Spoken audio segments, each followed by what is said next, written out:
Hey friends, it's Lauren Taylor. Thanks for joining me in my craft room today for another Pretty Pink Posh video. And I am making another box card. Now I know August and September are kind of weird because there aren't any holidays, but we do have back to school time, and that was a request for a box card idea. So I'm going to walk you through all the Pretty Pink Posh supplies that I'm using. I will bring in another stamp set, but I have the Friends Forever stamp set where I want to use little boy and girl. Baby Basic stamp set where I want to use the A and B blocks. I also have the Get Well Mug Edition dies, the Graduation Mug Edition dies, and of course the Scallop box card dies and Sentiment Strip dies that you see on all of my box cards. Finally, I have the Layered Apple Stencil, which is a 3-pack of stencils. They all layer so nicely together. We have the apples, the stems, and the leaves for the design. I'm going to do a lot of my die cutting off camera before I jump back in here from the Mug Edition die sets. I am going to just have those ready to go, and we're going to build our own little pencil and piece of paper together. So I started with the thermometer and I die cut it out of some yellow cardstock, and I'm going to create my eraser. So I took the half die cut of the little pills that you get in the Get Well Mug Editions, and I die cut it out of some gray cardstock. So I'm going to add that to one end of my thermometer to be kind of like the metal bracket that holds the eraser in place. And then I die cut it again out of some pink cardstock so I can create the fun little eraser. I'm going to trim off the bottom part of the ornament, and I will use that to create the pencil, the lead part of the pencil or graphite. And I am gluing down a piece of kind of a brown, like a light brown color to be the wood, and then I die cut the part where I want it to be the actual pencil out of the black cardstock and a little heart. I thought it looked really cute. So that's how I created my pencil. I also die cut the word yay from the Graduation Mug Assembly.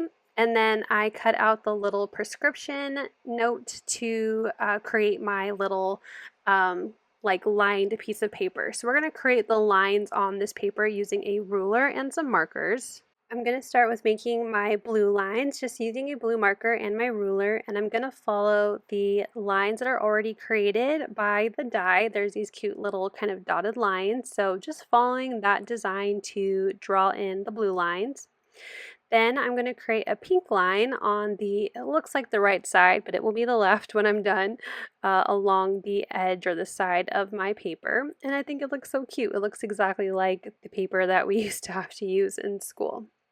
So now I'm going to glue my yay sentiment to the paper. It's a little large, so it's going to have to go at a bit of an angle so I can get the exclamation point to fit. And I really love how this is turning out. The green looks really fun and just like popped up on these colors, and it's going to be part of the 3 colors that I use for the inspiration of this card. But now that I have my little school supplies put together, let's move on to coloring the images. I'm going to be using Oh Hoo Hoo art markers today.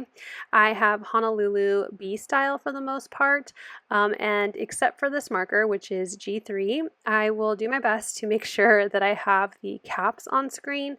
So in case you have these markers too, you can see what colors I use to create the combinations for all the different colors. So for green, I'm using G3 and G2, and I'm going to be coloring in the block, the A block.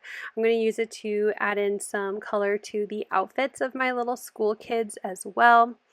For the inside of the block, I'm using YR212, which is kind of like an off-white, a little bit yellowy color, and I'm using it to create a cream colored background for the blocks. They just remind me of the kind of blocks that my daughter used to have, so that was the color scheme for that. For the B, I did use blue, but I'll talk about that color combination later. For one of my kids, I wanted it to be a person of color, so I'm using YR10 as the darker color and YR9 as the lighter. These images are pretty small, so using 2 colors, like a darker and a lighter, is what I'm going to do for all of the coloring for today's project. So I went ahead and finished coloring in his face, and I also colored in his hands, and then I'm going to bring in a darker brown to color in his hair and shoes, and that's going to be marker color Y13. And for the girl, I'm going to do a girl that reminds me of my own daughter, so I will use more Caucasian colors for her. For the blue, I'm going to color in the hat and the jeans or blue pants for my little boy here. So the darker color is B180, and I will bring in for the lighter color B140. This is a bit of a jump, so I do really try to focus adding in the color in that blend area and make sure that they look a little bit more seamlessly blended. So I did that for the hat and his pants, and I'll also add a few details on the girl later on. For the red combination, I'm going to start with the darker color. Again, this is how I colored in the little boy's jacket as well, with green, just adding my darker color for the shadows first. And this color is R160. And I will bring out the lighter color, R150, and fully color in the rest of her jacket. Now her little details of her jacket are going to be blue, and I colored her shoes green just to bring in some green. I was going to do green for her jacket, but I already thought the little boy's jacket looked kind of Christmassy, so I didn't want it to be full-on Christmas looking, so I just switched it up by making her shoes green.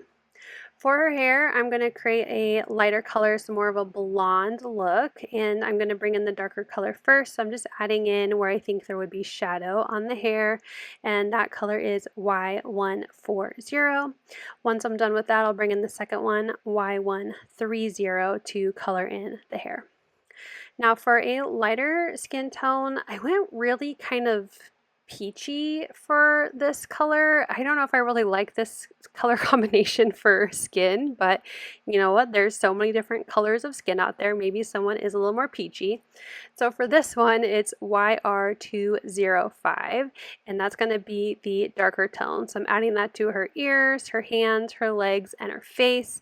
I'm also going to add it a little bit under her hair, so it kind of gives the feel like she's got bangs, like little side swept bangs. And then the lighter color, I'm bringing in YR110 and finishing up coloring this image. I did not add any highlights or rosy cheeks, which I know I normally do. I don't know, it just completely slipped my mind, but you could also use a cute little pink to add in some rosy cheeks and a white gel pen to add in highlights. Now both of these sets have coordinating dies, so I'll go ahead and cut those, and they are in my tray a little off camera with the rest of my school supplies. So let's move into making our stenciled background. I have a piece of white cardstock that's trimmed to 5.5 by 5.5 inches, and I'm just getting my little stencil set up here, and I'm going to start with stencil A, which are the apples, and I'm going to make sure that that is stuck in place. And then I will grab some Distress Oxide in the colored Candied Apple, of course, and a blending brush, and I'm going to add this ink through the stencil and completely cover all of these little apples. I will peel that off and then jump to the C stencil, which are the stems. And this time I'm going to use Scorched Timber, which is a pretty brown color, and fill in all those little stems for my apples. Now I'll go back to the B stencil because I want to add leaves, but with stencil paste this time. And I'm going to grab the color Fake Plant, and this is a Simon Hurley Create Lunar Paste. It's a great stencil paste, so I'll go ahead and apply it with my little palette knife and get it to cover the top part of my stencil. So try to make sure I have enough paste on there. And then I have this large scraper tool to just help me completely scrape the paste along the stencil and fill in all the rest of the openings to completely cover those leaves with the paste. I don't waste anything if I can help it in my craft room, so I'm just going to apply the rest of the paste back into the jar. And my favorite part is a stencil reveal, and I absolutely love this pattern. I think these apples are so cute. They remind me of like Snow White, perfect for back to school, for a teacher card. So I'll go ahead and set that aside to dry while I clean off my supplies. So now I'm going to work on my sentiment. I did grab that extra stamp set like I said. This is the Sentiment Strips Fall stamp set, and I'm going to use the medium-sized scallop, rectangle, and thin rectangle dies. Now I'm going to cut these out of green and red for now, but I'm going to change my mind and want to bring in more blue. I didn't really think about how my background was green and red, and I wanted more blue. So I'm going to switch up and also use the two dies to die cut out of blue cardstock as well. For my sentiment, I die cut the rectangle first because it's so hard to line up skinny dies sometimes. So this allows me to get my stamp centered onto the die instead of the other way around. So I have my sentiment that says "Thankful for You," and I'm going to slide the piece that I'm going to die cut on right back into that opening that I die cut it from, and I'm stamping that sentiment out of with some blue ink. I love using my little Misty because I get to stamp it twice and make sure that the sentiment looks perfect before moving on. And there are those two blue pieces as well. So I definitely should have done my stenciling first so it had a longer time to dry, but it's been so hot where I live that it actually dried just in time and was ready for me to die cut with my scalloped box card dies. So it didn't have to wait too long, thank goodness, but I would recommend if you're stenciling with stencil paste, do that first, which is what I normally do. I think I was just really excited to make my die cut pencil that I kind of forgot that I should have started with my stenciling. But let's move on to assembling our box card together. So I die cut the base and two of my little shelf pieces out of some red cardstock, and I did all of my scallop die cutting out of my stenciled background. I'm going to start with getting my score lines folded over on both my little shelf pieces as well as the base. And I'm going to close up my box card just on the left side first. So I'm adding the front piece and then the middle shelf piece, and I'm just going to make sure that they look straight and apply pressure to keep those in place on the left side of the box card. I'm grabbing some adhesive and I'm going to add adhesive on all of my scallop pieces to add them to the box card. So I'm going to start with my arch scallop piece that goes in the back, so that will go ahead and be centered onto the back. And then I'm adding my shelf piece that's kind of hidden in between the two layers, but I still like adding some details there because it's still visible when you look at the box card. Now I'm peeling off the release paper from the right side tabs, and I'm folding my box card over so I can just close up my box card and attach it to those pieces. And I go back and forth and make sure that the box card is adhered and that it can move either direction. I'll add the final rectangle piece to the front of my box card and then these trapezoid pieces to the left and right. So that finishes our box card base, but let's get our sentiment added on. So here's where I'm playing around. I like the green and red, but it's not enough blue. And I already have a ton of red, so let's go with the green scallop and the blue rectangle for our sentiment. So I'm going to get my adhesive and I will adhere the stamped strip to the blue rectangle first. So just making sure I get that covered with adhesive, and then I'm centering that to the rectangle. I'll add adhesive to this piece and get that centered onto the scalloped rectangle. And this medium size fits perfectly on the front of the box card, but I like to add a little bit of dimension and fun to my box card. So I'm going to cut a foam strip and apply that to the back of my sentiment. So just making sure that it fits nicely on the back. I peeled off the release paper and I'll go ahead and adhere that to the front of my box card. I like to line up the scallops on the left and right because they literally almost fit together like a puzzle piece. My little boy and little girl are going to be on that middle shelf piece, so I'm going to add liquid adhesive to their feet and legs and attach those to the inside of the card. And I just think they look so cute. I wanted them kind of holding hands like they're getting ready to go to class. And for my elements that I have, my school supplies, I'm going to pop these up as well. This is a little bit thinner of a foam strip, and so I'm going to just add a couple to the bottom part of my little yay piece of paper here. And I'll add that to the back part, so the arch part of the box card, I added foam adhesive to my pencil, and I'm adding that in as well. I also added it to the blocks. I'm going to put the A on the left since I have yay already there in green. I wanted the blue block to kind of pop up next to that green.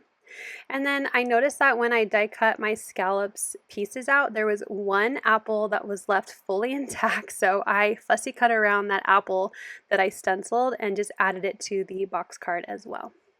Here's a close-up look at how my back to school or thank you teacher box card has turned out for August and September while everyone is getting ready to go back to school.